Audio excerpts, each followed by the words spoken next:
네, 안녕하세요. 반갑습니다. 돈만의 집의 안녕 대표입니다. 자, 우리나라에서 대선이 이제 끝났습니다. 윤석열 후보가 대통령 당선이 됐고요. 자, 어제 미국 증시, 유럽 증시가 좀 급격한 상승으로 마감했습니다. 특히 독일 닥스 지수가 지금 7% 이상 급등하는 그런 모습으로 마감했는데 그 이유를 보게 되면은 제가 지난 영상에서 좀 말씀을 드렸을 거예요. 이게 악재가 아니다. 어떻게 보면은 기존에서보다 하나 더 앞서갔다라는 거 말씀을 드렸고요. 그리고 오늘 이제 금요일 월요일 날 또는 화요일 날 주식을 매도하고 갔을 경우에 이틀 동안 미국 증시가 열리죠. 이 사이에 급반등이 나올 수도 있다고 말씀드렸는데요. 역시 이제 그렇게 나오면서 아침부터 좀 시장이 좀 급등하는 모습을 보여주고 있고 오랜만에 외국인과 기관들이 이 양쪽 시장에서 쌍끌이 매수를 해주고 있는 그런 과정입니다.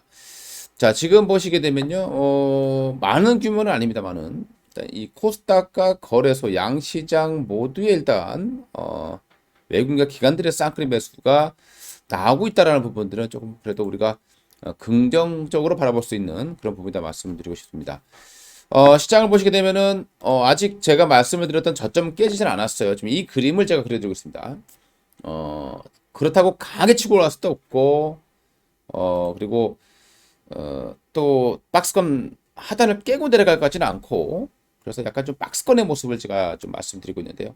현재로서 이제 그런 모습들이, 진행될 가능성이 높다. 그러니까 너무 올랐을 때 쫓아서 하게 되면 또 손실이 나게 됩니다. 그러니까 지금은, 뭐, 매수를 하기도 좀 사실 굉장히 좀 애매모호한, 그런 구간입니다. 또 회담이 분명 잘 될 건 아니거든요. 이게, 회담이라고 하는 것 자체가 우리 협상인데 협상이 처음부터 잘 될 것 같았으면은 이런 일 자체가 발생하지 않겠죠. 결국엔 둘 다 피를 봐야 되고 피를 보고 나서 이제 조금씩 양보를 해 가는 게 이제 협상인데 그런 과정이 굉장히 오래 걸릴 거다라고 판단을 해야 될 것 같습니다. 그래서 뭐 당장에 큰 호재가 나오지는 않겠습니다만은 일단 시장은 추가적인 악재 그리고 이번에 폴란드가 미국에게 전투기를 요청했습니다만은 미국이 일단 거절을 하는 그런 상황이거든요. 그러니까 미국은 물리적으로 개입할 생각이 없다라고 봐야 될 것 같고 경제적으로만 계속 제한하는 그런 모습입니다. 또 다다음 주 되게 되면은 또 러시아의 디폴트 가능성이 또 불거질 수 있는 그런 과정으로 봐야 될 것 같고요. 그래서 무리한 추격 매수는 일단 자제하는 게 좋을 것 같고요. 이렇게 올라간다고 해서 막 환호하면서 쫓아가는 일단 그런 시장은 아니다 이렇게 말씀드리고 싶습니다. 조금 더 감막을 좀 해봐야 될 것 같다. 가지고 있는 분들이 안에서만은 추격 매도하지 말고 기다려야 된다 이렇게 말씀을 드려봤습니다. 자, 어제 우리나라에서 이제 또 대선에 대한 불확실성이 어느 정도 해소는 됐습니다. 다만 좀 우려되는 부분들은 우리나라에서 어떤 폭동 가능성, 폭동이라기보다는 좀 뭔가 좀 그 부정선거에 대한 이슈가 좀 불거지갈 수도 없고 이로 해서 집회 이런 부분들이 또 좀 불확실성으로 다가올 수 있지 않을까라고 판단이 됩니다. 워낙 또 이 사건 사고가 좀 많았기 때문에 참 좀 그런 부분에 대한 어떤 생각 좀 해봐야 될 것 같고요. 다만 이제 뭐 그렇다고 하더라도 이 결과가 번복되지는 않을 거다라고 봐야 될 것 같고요.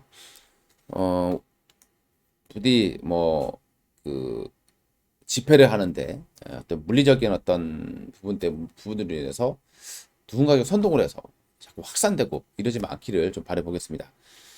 뭐 누가 이겼던 우리 주식하시는 분들은 사실 이제 또 그와 관련된 종목들을 이제 생각해 봐야 되고 거기에 맞춰서 또 우리가 또 대응을 잘 짜야 될 것 같습니다. 자, 윤석열 후보가 당선이 되면서 우리가 이제 강세를 보이는 이제 폭등하는 종목들 한번 보니까요. 일단 네이버하고 카카오가 급등하고 있습니다. 제가 얼마 전부터 카카오 사도 된다라고 말씀드렸을 겁니다. 제가 그려드렸던 선이 그대로 남아 있죠. 바로 이렇게 3단 하락에 들어왔고 요 밑에 빨간 선 아래 여기서가 매수하는 자리다라고 분명히 제가 수없이 말씀드렸을 겁니다. 근데 카카오보다는 저는 카카오를 별로 안 좋아하니까 저는 네이버를 더 강조를 드렸던 걸 기억하실 겁니다. 네이버가 조금 더 강세를 보이고 있는 거죠. 네이버가 오늘 또 10%대 강한 모습들 보여주고 있고, 여기서도 보게 되면 이 동그라미 친 자리가 제가 사라고 했었던 그런 자리라고 보시면 되겠죠. 과거에 이제 올려드렸던 이 선들이 좀 남아 있네요. 자, 이 네이버 같은 경우 오늘 올라가는 이유는 일단 카카오와 네이버는 이번에 좀 규제를 많이 받았었죠. 그래서 이 규제가 좀 완화될 거다라는 그런 기대감들이 작용하고 있는 것 같고, 또 미국에서 빅테크 종목들이 반등을 하다 보니까 이중으로 매수가 들어오면서 좀 반등해지는 모습 보여주고 있습니다. 제가 볼 때 네이버는 최대치로 봤을 때 최대치는 이 정도가 이제 될 겁니다. 36만 원 선 될 거고요. 뭐 또 여기 가기 전에 또 오늘 올라갔으니까 또 눌림은 또 나올 겁니다. 그러니까 그런 부분들을 보시고 뭐 대응하시면 될 것 같고요. 뭐 큰 상승을 기대하기 좀 어려울 것 같다는 말씀드리고 싶습니다. 자, 그 다음에 뭐 대표적인 업체들 중에서 이제 건설, 윤석열 후보의 그동안의 공약들을 한번 살펴보면요. 일단 제일 먼저 얘기한 게 부동산 쪽입니다. 자, 부동산 쪽인데요. 뭐 세금을 대폭 줄이고, 그리고 뭐 재건축이라든가 이게 규제를 좀 완화하겠다라는 얘기인데요. 그렇다라고 부동산 가격이 올라간다라고 볼 수는 없습니다. 우리 과거 한번 생각해 보죠. 지금의 우리나라 경제는, 그리고 이 모든 상황은 2008년도와 너무나 복사판입니다. 자, 2006년부터 2004년부터 2007년까지 계속 하이 인플레이션이었습니다. 그 당시에도 유가가 150달러였고요. 그리고 철강 가격, 구리 가격 다 폭등했다고 말씀드렸습니다. 제가 이 얘기는 이미 1년 전부터 지금의 모습은 2007년이나 2006년하고 상당히 비슷하다 말씀을 드렸습니다. 자, 그러니까 어떻게 됩니까? 부동산 가격이 올라간 거죠. 그때 노무현 정권이었습니다. 자, 부동산 가격이 올라갔었죠. 그래서 대출을 많이 규제했습니다. 그래서 금융위기 때 미국보다는 타격이 적었다 보시면 될 것 같고요. 근데 지금도 규제를 많이 했지만 우리나라의 그 부채 규모는 과거와는 비교도 되지 않을 만큼의 지금 엄청난 부실이 예고되고 있는 그런 상황입니다. 근데 이게 이제 정권이 바뀌었다고 해서, 자, 그러면 우리가 생각해 보면 MB 정권 때 생각해 봅시다. 2008년도 2월 달인가 취임했을 겁니다. 자, 그러면 그때 규제를 완화하고 양도세도 완화하고 했지만 과연 부동산 가격이 올라갔냐라는 거죠. 결국은 뭐에 달렸습니까? 금리에 달려있는 겁니다. 어떤 정책에는 단기적인 현상밖에 나오지 않는다. 자, 그래서 오늘 이제 건설주들이 좀 강세를 보이고 있습니다. 근데 건설주 중에서 우리가 이제 받을 부분들이 있다라고 하면 어쨌든 재건축 이쪽 부분들은 좀 더 완화되겠죠. 그 말은 즉슨 공급 물량이 더 늘어난다라고 봐야 되겠고요. 그 부동산 가격에는 긍정적이지는 않습니다만은 일단 건설주 라인에게는 단기적인 어떤 이슈는 될 것 같다. 이렇게 봐야 될 것 같고요. 그래서 올라가는 종목들 보게 되면은 아무래도 이제 건설과 관련된 부분들이 좀 많이 움직이고 있는 것 같고요. 오늘 LX 하우시스라는 업체들도 조금 좀 바닥을 다지는 모습이 좀 나오고 있죠. 제가 얼마 전에 강의 드렸던 헌법선 꺾이는 자리, 그 부분까지 내려왔다가요, 하고 있기 때문에 뭐 바로 올라갈지 아니면 또 한번 내려왔다 갈지 모르겠습니다만은 어찌됐건 건설주 중에서 이렇게 자재업체들, 건설 자재업체들은 조금 그래도 긍정적이지 않느냐. 근데 건설보다는 저는 조금 자재 쪽이 낫지 않겠느냐. 이런 말씀을 좀 드려보고 싶습니다. 반면에 이제 대우건설 이런 기업들은 그동안에 좀 올라왔었어요. 올라왔던 이유가 유가가 올라가다 보니까 이 해외 플랜트 관련된 부분에서 좀 올라왔던 거거든요. 그러면 오히려 지금은 약간 좀 저항권에 들어갈 수 있기 때문에 기술적으로는 매도 자리에 와 있단 말이죠. 그래서 대우건설 같은 종목도 좀 매매에 좀 신중해야 된다라고 말씀을 드리고 싶습니다. 현대건설도 좀 추가적인 상승세가 쉽지는 않아 보이고 하기 때문에 이 자재 쪽 뭐 한번 봐야 될 것 같습니다. 벽산이라던가 뭐 이런 기업들이 자재 쪽에 강세를 보이고 있는 그런 종목으로 보시면 될 것 같습니다. 자, 그와 함께 또 올라갈 수 있는 종목들, 오늘 이제 안철수 관련 종목들이 들어갔습니다. 대표적인 이제 써미전자인데요. 써미전자와 안랩이라는 기업이 있을 겁니다. 자, 그다음에 뭐 정말 수직으로 떨어졌습니다. 반토막 이상 났는데요. 오늘 조금 반등해 주겠습니다. 그 이유를 보게 되면 어쨌든 안철수는 단일화에 참여를 했고, 그리고 이번에 그 대통령 인수위원회에 공동 운영을 할 거다는 얘기가 있습니다. 자, 그렇게 된다는 것은 결국에는 차기에 대한 부분을 좀 안철수가 좀 많이 가담하지 않겠느냐, 이런 이제 기대감들이 작용하고 있고요.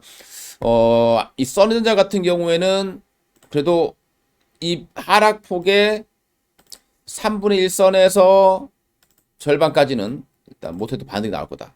그러면 1차 목표 라인이 4,000원, 2차 목표 라인이 4,700 정도 잡으면 될 것 같고요. 보유하고 계신 분들은 참고하시면 될 것 같습니다. 자, 그 다음에 이제 얼마 전에 윤석열 후보가 공략했던 부분들이 바로 과학 부분입니다. 근데 또 안철수도 과학을 많이 강조했었죠. 그러니까 어쨌든 안철수의 두뇌가 약간 좀 가동이 된다라면 이 과학과 관련 종목들이 좀 움직일 가능성이 있다. 그래서 오늘 대표적인 이제 과학 관련 종목으로 움직이는 종목이 대한과학이에요. 대한과학, 과학 기자재 이제 생산업체다 보니까 오늘 조금 반등 나오다가 좀 밀리고 있는데, 요거는 이제 시차를 두면서 계속 좀 올라갈 가능성이 있지 않느냐.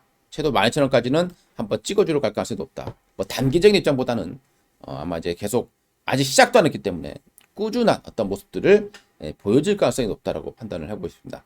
대한과학 같은 종목도 관심권에 둘 수 있다라고 말씀을 드리고 싶고요. 자, 그럼 그 전에 윤석열 후보가 과학 쪽에 관련해서 언급했던 내용을 보게 되면 일단 메타버스가 들어가요. 메타버스. 차기 이제 또 후보가 되겠죠. 그 다음에 AI를 굉장히 많이 강조했습니다. 인공지능, 빅데이터를 굉장히 많이 강조했고요. 그래서 인공지능 관련 종목 하면은 우리가 대표적으로 뭐 비트나인, 뭐 또 플리토, 마인즈랩, 뭐 이런 종목들이 있으니까요. 참고해 보시고요. 뭐 지금 당장 올라가지는 않을 것 같습니다. 향후에 이제 대통령에 당선되고 나서 이제 인수위원회에서 뭐 향후 이제 진짜 공약이 나올 텐데, 제가 볼 때는 과학 쪽에 대한 내용들이 많이 나올 가능성이 높다고 생각을 합니다.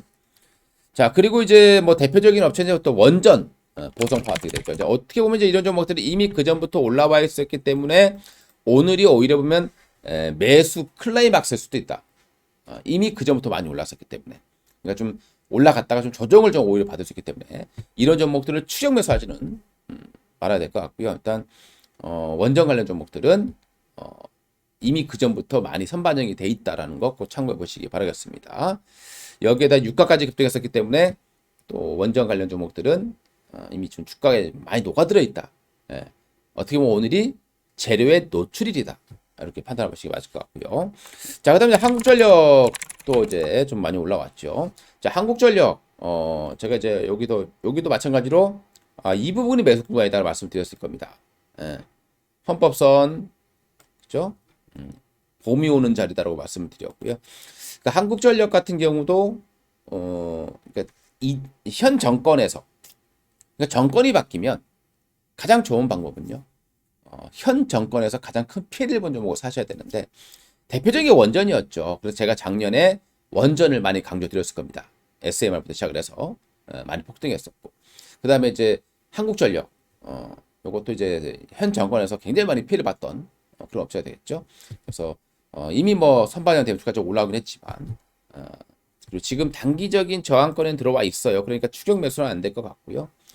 조금 내려올 때를 좀 기다리시는 그런 전략이 될 것 같습니다. 한국전력도 이제는 어느 정도 바닥을 좀 치는, 실적은 최악을 달성하고 있지만은 불확실성이 좀 해소되는 그런 구간으로 보셔도 될 것 같습니다.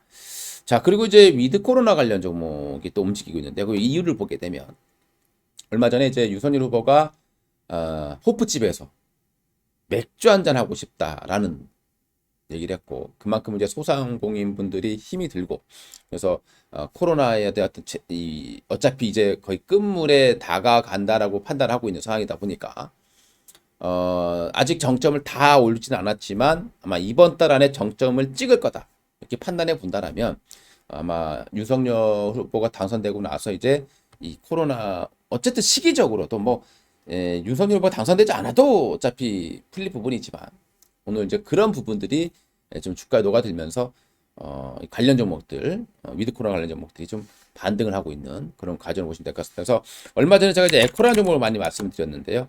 에코라는 업체는 이제 PC방 관련 종목입니다. 유일하게 지금 위드 코로나 관련 종목 중에서 바닥권에 남아있는 종목이에요. 우리가 PC방 관련 종목은 앱코는 게이밍 기어의 점유율 1위 기업이기 때문에 PC방의 어떤 운영 시간이 좀 많아진다라면 가장 빠르게 치고 갈 수 있는 종목에 파산하셔야 될 것 같고요.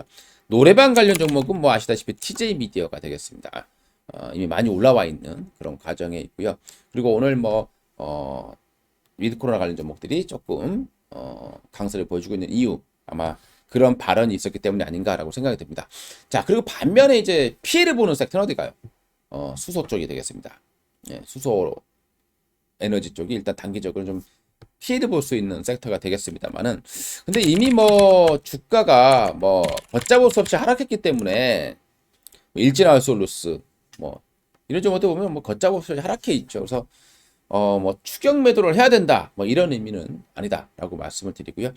자, 그 다음에 이제 신재생 쪽이 조금은 좀 부담될 수 있는 부분이죠. 윤석열 후보는 원전, 이재명 후보는 신재생, 현 정권도 신재생.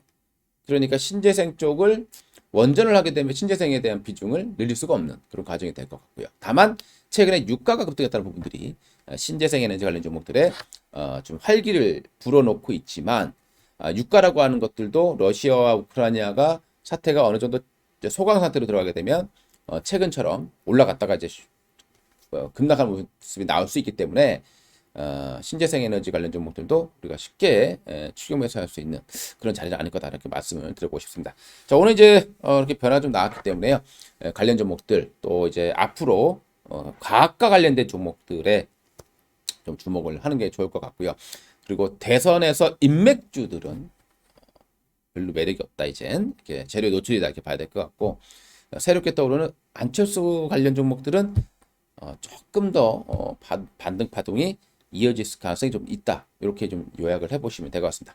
자, 이상 돈만의 TV 한동 대표였고요. 도움되셨다면 좋아요, 구독 그리고